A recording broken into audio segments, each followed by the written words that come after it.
Então, nesse podcast a gente vai falar sobre os livros e autores que nos mais influenciaram e, de uma certa forma, a gente vai tentar amarrar, relacionar isso ao Plano Canadá. O que a gente tirou desses autores, o que a gente tirou de determinados livros que nos ajudou no Plano Canadá, que nos ajuda a também ajudar outros brasileiros, brasileiras a vir para o Canadá. Toda live que a gente faz no YouTube, ou quando às vezes eu recebo no Twitter, no Instagram, a pessoa fala assim: como é que é o nome daquele livro que vocês mencionaram aquela vez? Ou por que vocês não gravam algo relacionado a livros? Então a gente está gravando esse podcast aí para responder.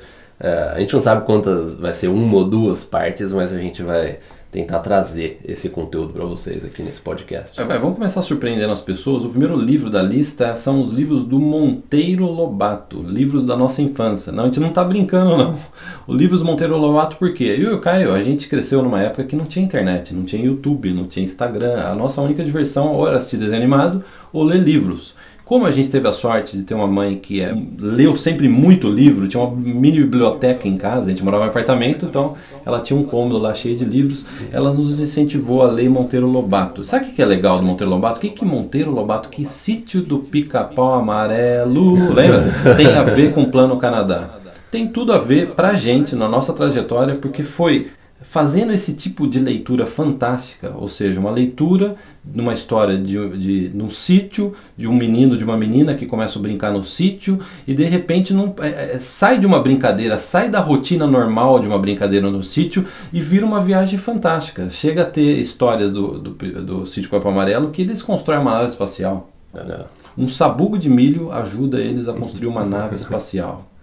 Olha só, o que isso tem a ver com o Plano Canadá? Eu acho que isso daí, não só o Monteiro Lobato, mas outros livros e outros filmes que a gente assistiu, nos ajudaram a desenvolver o raciocínio do fantástico, das possibilidades, de você pensar a sua vida em tudo que é possível de se fazer na sua criatividade vida. Do dia a dia. Criatividade. Né? Então a gente observa, e a gente já foi, principalmente no passado, muito criticado por falar em sonho canadense. Né?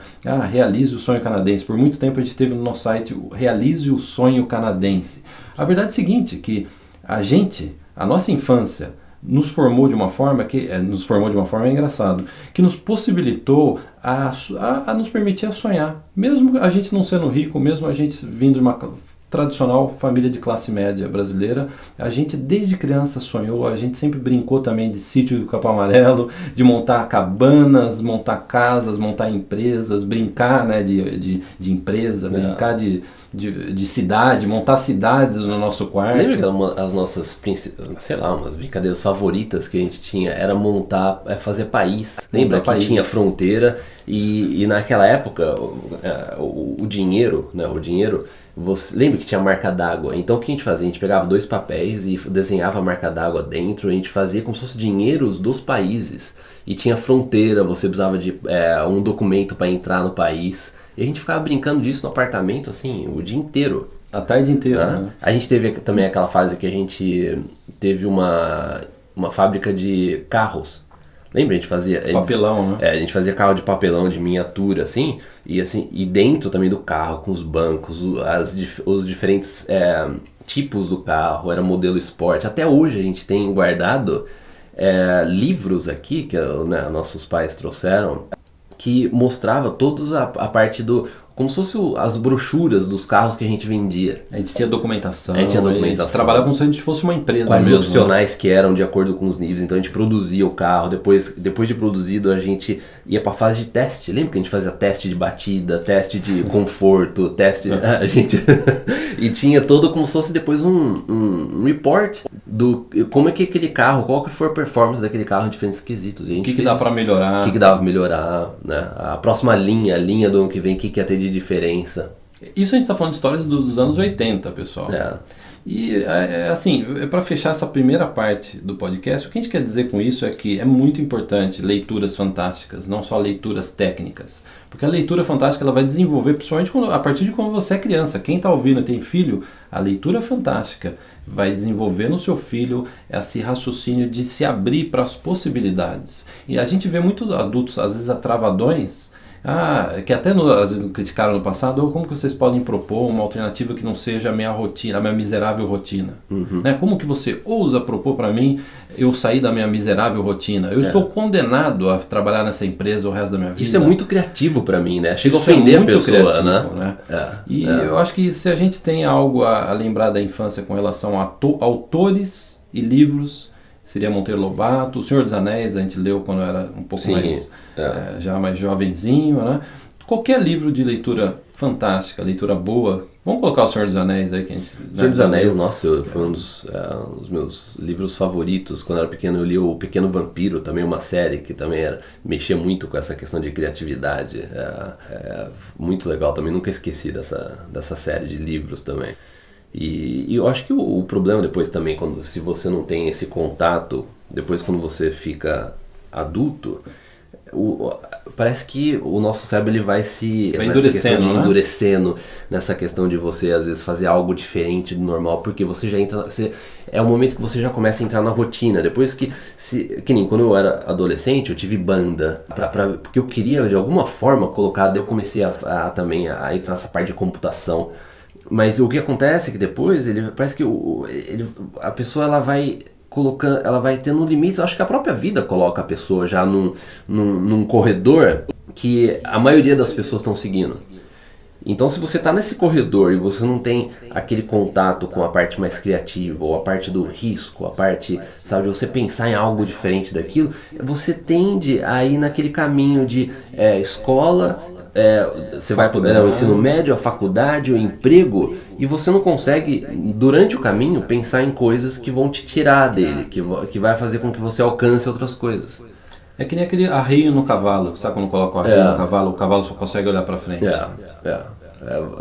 Acho que a idade você vai ficando mais velho, e se você não teve esse contato antes, existe uma chance grande que você dificilmente vai conseguir sair disso. É aí que o que o adulto faz? Lógico, é diferente da criança. O adulto ele tem que procurar outras formas. Como que eu faço então para sair desse corredor? Como é que eu faço para abrir uma porta que está no corredor e não ter medo de entrar naquele quarto? De tentar alguma coisa diferente? E daí que vem, eu acho que também, esse conceito dos livros. De você continuar estudando, você continuar experimentando outras coisas, testando.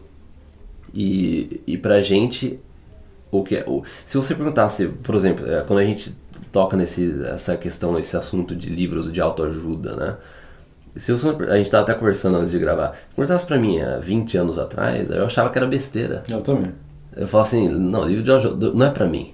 Mas isso significa que na verdade você é a pessoa que mais precisa de ajuda. Se você acredita que você não precisa de ajuda, que você não pode ter um mentor ou uma pessoa que vai te ajudar a tirar esses nós e a te ajudar a abrir as portas do corredor, se você acredita que isso não é pra você, na verdade você é a pessoa que mais precisa de ajuda. E quanto mais a gente foi dando um unlock, destravando essas portas para outras pessoas entrarem na nossa vida e ajudar a gente, mais a gente foi indo para esse caminho. Mais ajuda, cada vez mais a gente foi atrás de mais ajuda. Aí, Caio, assim, antes da gente passar para a nossa vida adulta, profissional, eu gostaria de lembrar uma fase sua, que quando você começou a ler livros de programação. O que livro de programação pode ajudar no Plano Canadá? Então, isso que foi interessante, porque eu muito cedo, quando eu estava ainda no ensino médio, eu comecei a estudar programação por conta própria. Porque na época eu tinha uma banda, e eu queria que a nossa banda tivesse um site, e eu sempre experimentei coisas. Eu sempre tive um problema de foco, né? Eu sempre, assim, tive esse negócio, eu sempre quis testar várias coisas, fazer várias coisas ao mesmo tempo. Quando criança. Então daí naquela época começou a ver esse negócio de computador, programação, site. Eu falei assim, deixa eu começar então a programar. E daí eu fui programando, estudando por conta própria. E o que proporcionou foi que site e entrar nessa parte de programação foi uma das coisas que mais me ajudou a ter um foco em uma coisa, você ficar sentado por horas fazendo a mesma coisa. Isso também dá para você uma sequência de raciocínio. Você conseguir sistematizar as coisas. Que no Plano Canadá é importante. Que no Plano Canadá é importante.